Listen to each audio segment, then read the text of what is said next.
Breaking news, টি-20 বিশ্বকাপ 2026 ভারতে অনুষ্ঠিত হতে যাচ্ছে না। এইটা যদি আমি বলি তাহলে আসলে মিথ্যা বলা হবে। কিন্তু ভারতে সত্যিকার অর্থেই টি-20 বিশ্বকাপ 2026 অনুষ্ঠিত নাও হতে পারে। এরকম একটা আশঙ্কা করা যাচ্ছে, কারণ ভারতে নিপা ভাইরাসের প্রাদুর্ভাব দেখা গেছে।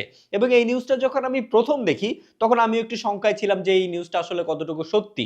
সো এইটাকে আমি ক্রস চেক করার জন্য ইন্টারন্যাশনাল মিডিয়াগুলোতে চেক করলাম এবং সেখানে বিবিসি নিউজে দেখতে পেলাম যে ভারতে সত্যিই নিপা ভাইরাসের প্রাদুর্ভাব দেখা গেছে এবং বেশ কিছু রোগী অলরেডি শনাক্ত হয়েছে।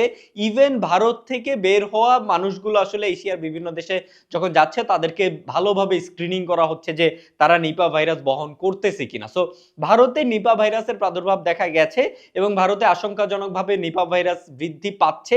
এই নিউজটা মোটামুটি সত্যি এবং এইটা যদি আরো বেশি স্প্রেড করে তাহলে বিশ্বকাপ অনুষ্ঠিত হবে কিনা, ভারতে টি-20 বিশ্বকাপ অনুষ্ঠিত হবে কিনা সেইটা নিয়ে একটা শঙ্কা দেখা দিতে পারে। কারণ নিপা ভাইরাস কিন্তু মোটেও ছোটখাটো বা খুবই মানে মোটামুটি ধরনের কোনো ভাইরাস না। নিপা ভাইরাস বেশ শক্তিশালী এবং বেশ মরণঘাতী একটা ভাইরাস। কারণ নিপা ভাইরাসের কোনো চিকিৎসাও নাই, কোনো প্রতিকারও নাই, কিছুই নাই। নিপা ভাইরাস হইলে সেই মানুষটার আসলে সার্ভাইভ করার চান্স খুবই কম থাকে। ইভেন করোনার থেকেও অনেক বেশি প্রাণঘাতী একটা ভাইরাস বলা যায় নিপা ভাইরাসকে। সো ভারতে যদি নিপা ভাইরাস আরো বেশি স্প্রেড করে, মানে এখনো অবধি সম্ভবত ৫-৬ জন রোগী পাওয়া গেছে নিপা ভাইরাসের ভারতে।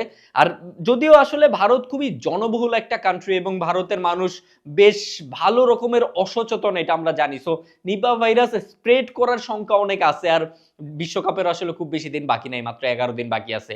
তো ভারতে যদি নিপা ভাইরাসটা ভালোভাবে স্প্রেড করে তাহলে হয়তোবা ভারতে টি-20 বিশ্বকাপ নাও হইতে পারে, যেমনটা 2021 সালেও হয়েছিল। 2021 সালে ভারতে করোনার অবস্থা এত ভয়ানক হয়েছিল এবং করোনা এত বিস্তৃত মানে এত বেশি স্প্রেড করছিল ভারতে এবং এত বাজে অবস্থা হয়ে গেছিল ভারতে যে 2021 সালে আসলে টি-20 বিশ্বকাপটা ভারতে হবার কথা, বাট করোনার এত শোচনীয় অবস্থা দেখে পরে বিশ্ব টি-20 বিশ্বকাপটা ভারত থেকে সরিয়ে ইউএই বা ইউনাইটেড আরব আমিরাতে দেওয়া হয়েছিল। তো এবার 2026 সালে এসেও যদি এরকম কোনো কিছু হয় যে নিপা ভাইরাস যদি সত্যি অনেক বেশি স্প্রেড করে যায়, তাহলে আমার মনে হয় না যে অন্যান্য দেশের মানুষ, অন্যান্য দেশের প্লেয়াররা আসলে ভারতে খেলতে আসতে চাইবে। কারণ একটা বিশ্বকাপ মানে কিন্তু হিউজ বিষয়, মানে বিভিন্ন দেশ থেকে প্লেয়াররা আসবে, সেই সব দেশের সাংবাদিকরা আসবে, সেই সব দেশের সাপোর্টাররা আসবে। তো সবকিছু মিলে নিপা ভাইরাস যদি ভারতে স্প্রেড করে যায় তাহলে টি-20 বিশ্বকাপ 2026 ভারতে নাও হতে পারে। এবং এতে আমার মনে হয় যে বাংলাদেশি মানুষরা অনেক বেশি খুশি হবে, কারণ যেই ভারতে খেলার জন্য বাংলাদেশ আজকে টি-20 বিশ্বকাপে খেলতেছে না, যেই ভারতে খেলতে হবে বলে বাংলাদেশ আজকে টি-20 বিশ্বকাপ বয়কট করলো, সেই ভারতে যদি টি-20 বিশ্বকাপই না হয় তাহলে অন্তত বাংলাদেশ আর পাকিস্তানের মানুষ, বিশেষ করে বাংলাদেশের মানুষ অনেক বেশি খুশি হবে। বাট নিপা ভাইরাস, যেহেতু আমি বললাম যে নিপা ভাইরাস খুবই মরণঘাতী একটা ভাইরাস এবং এটা হইলে সার্ভাইভাল চান্স খুবই কম থাকে।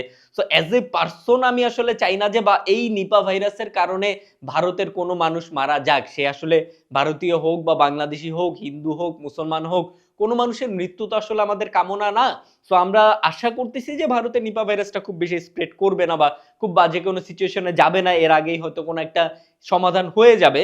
বাট তারপর ওই জায়গাটা থেকে যে যেই ভারতের কারণে আজকে বাংলাদেশ বিশ্বকাপ খেলতে পারতেছে না, যেই ভারতের কারণে আজকে বাংলাদেশ বিশ্বকাপ খেলতেছে না, বিশ্বকাপকে বয়কট করছে, সেই ভারতেই যদি টি-20 বিশ্বকাপটা না হয় কোনো কারণে, সেটা নিপা ভাইরাসের কারণে হোক, অন্য কোনো কারণে হোক, তাহলে অন্তত আমি এবং আমরা বাংলাদেশিরা এত বেশি খুশি হব যেটা ভাষায় প্রকাশ করা যাবে না ভাই।